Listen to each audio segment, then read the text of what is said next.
The recording played for the 10th time. Leo watched Ava walk across the observation deck, her red jumpsuit a bright line against the cold steel. The immense swirling blue-green atmosphere of the mini Neptune filled the main viewport behind her. A silent, beautiful giant. She smiled, a private little gesture he knew was for him, even though he was in another section at the time. Then, she stepped behind the central coolant pump. The pump cast a long, dark shape on the floor, a pool of absolute blackness created by the brilliant, unwavering light of the station's artificial sun. She walked into the shadow, and she never walked out. Leo stopped the playback. The screen froze on the empty floor beside the pump. No flicker, no distortion, just gone. "It's a sensor ghost, Leo," James said, his voice tired. He stood with his arms crossed, his face illuminated by the glow of the monitor. "The network is old, it must have dropped a few frames. She's probably in the botany lab." "Yes. Did you check that?" "I've checked everywhere, James," Leo said, his voice tight. He turned from the screen to face the station commander. "Twice. I ran the sensor diagnostics myself. 0 packet loss, 0 errors. The system recorded exactly what happened. She walked into that shadow and vanished." James sighed, rubbing his temples. "People don't vanish. There's a logical explanation. A faulty door lock, a miscommunication. We'll find her. Go get some rest." Leo didn't move. Rest was impossible. He felt a cold dread that had nothing to do with the station's recycled air. He pointed at the screen. "The shadow, James. Look at it. Nothing reflects from it. It's too dark." "It's a shadow, Leo. That's what they are. An absence of light." But Leo wasn't convinced. He had spent his life under this artificial sun. He knew its light. It was a perfect, clean light that should have allowed for soft edges and reflected ambience, even in the darkest corners. This was different. Yes, this was an absolute void. He left the command center, ignoring James's call. He walked the quiet corridors of the station, his footsteps echoing softly. The low, constant hum of the life support systems was the only sound. Outside every window, the mini Neptune churned, its turquoise and sapphire clouds a hypnotic dance. They were so far from everything, a tiny bubble of light and air in the deep dark. He found himself on the observation deck, standing before the massive coolant pump. The machine gurgled softly as it circulated fluid to cool the artificial sun hanging in the station's core.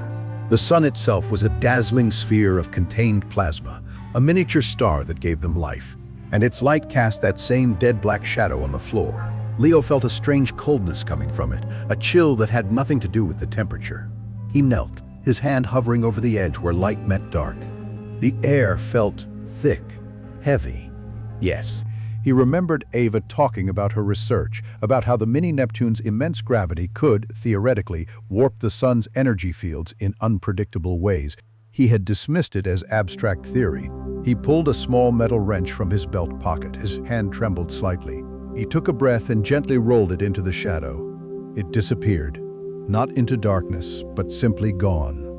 One moment the wrench was there, rolling on the metal floor, and the next it wasn't. Leo's heart hammered against his ribs. He stared at the empty space. Seconds ticked by. 1, 2, 3, 4. Suddenly the wrench reappeared. It shot out from the shadow from a completely different angle, clattering to a stop near his feet. It was cold to the touch, unnaturally so. He understood. This wasn't an absence of light. It was an absence of now. The shadow was a temporal displacement field, a soliton, a self-contained wave that moved an object through time. Yes, he grabbed the wrench and ran back to the command center, bursting through the door. James looked up from his console, startled. "She didn't vanish," Leo said, breathless. He held up the wrench. "She's displaced. The shadows. They're shifting things in time." James stared at him, his expression hardening. "Leo, you're not thinking clearly. You're grieving." No! It's the mini Neptune's gravity well. It's warping the sun's temporal signature. Ava was right.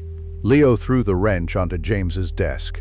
"Roll it into any deep shadow. Try it. It will disappear for a few seconds and come back." For a long moment, James just looked at him. Then, with a look of weary frustration, he picked up the wrench, walked over to the shadow cast by a large server rack, and knelt. He hesitated, then pushed the wrench into the blackness. It vanished. James's eyes went wide. He stared at his empty hand, then at the shadow. Yes, 5 seconds later, the wrench shot out from under the rack and hit the far wall with a loud clang. James slowly stood up, his face pale. By all the stars. "How long has she been gone?" Leo asked, his voice urgent. "Exactly?" James rushed to his console. 3 hours, 4 minutes, and 12 seconds. "She isn't lost in time randomly," Leo said, thinking fast. "Ava is a physicist. She would have seen the signs, the fluctuations. This wasn't an accident. It was a calculation." He raced to Ava's personal terminal, James following close behind. He accessed her research logs. They were filled with complex equations, gravitational models of the mini Neptune, and output charts from the artificial sun. But the last entry was different. It wasn't research, it was a plan. She predicted a catastrophic energy surge from the sun, Leo whispered, pointing at a simulation on the screen. A wave of radiation that would overload the station's shields. Yes, but the warning signs would only be visible microseconds before it happened. Not enough time to react. "There's been no surge," James said, confused. "Because it hasn't happened yet," Leo said. He pointed to a timeline in Ava's notes. She calculated that the shadow behind the coolant pump at that exact time wouldn't be a simple few-second displacement. The gravitational tide was at its peak. That specific shadow would create a stable displacement of precisely 3 hours. James stared at him, the implications dawning on his face. She sent herself forward in time? To see it coming? To warn us? Leo corrected. He looked at the station clock. "Her 3 hours will be up in a few minutes. We need to get a drone. We need to look at what she saw." They worked with frantic energy, programming a small remote drone. James directed it towards the observation deck. As the drone hovered near the coolant pump, Leo watched the clock. The seconds felt like hours. Yes. Then, the time of Ava's reappearance arrived. Nothing happened. The deck was still empty. Leo's hope began to crumble. Had she miscalculated? Was she lost forever? "Wait," James said, pointing to the drone's data feed. "It just picked up a new file transfer. Proximity link." Its internal clock jumped forward 3 hours and 4 minutes, then resynced. And it downloaded this. He brought the file up on the main screen. It was a video. The image was dark, taken from inside the shadow, but the sound was clear. It was Ava's voice, calm and steady. "Leo, if you're seeing this, it worked," she said. The image shifted, and through a strange, rippling distortion, she focused the camera on the shimmering surface of the artificial sun. "The surge is coming. It originates from a stress fracture on the primary emitter, panel 7 gamma. You can't see it from the outside, not yet. You have to shut it down now." The video ended. Yes. On the screen, the drone's camera showed the emitter panel Ava had indicated. It looked perfectly normal. "Shut it down," Leo said to James, his voice full of conviction. James hesitated for only a second before turning to his console and starting the emergency shutdown sequence. Alarms began to sound throughout the station. Leo didn't hear them. He was looking at the empty space on the observation deck. Ava wasn't there. The video file was her message in a bottle, sent across a small ocean of time. She hadn't returned. She had known she wouldn't. Then he saw it, another entry in her log, one he had missed. It was a single line of coordinates.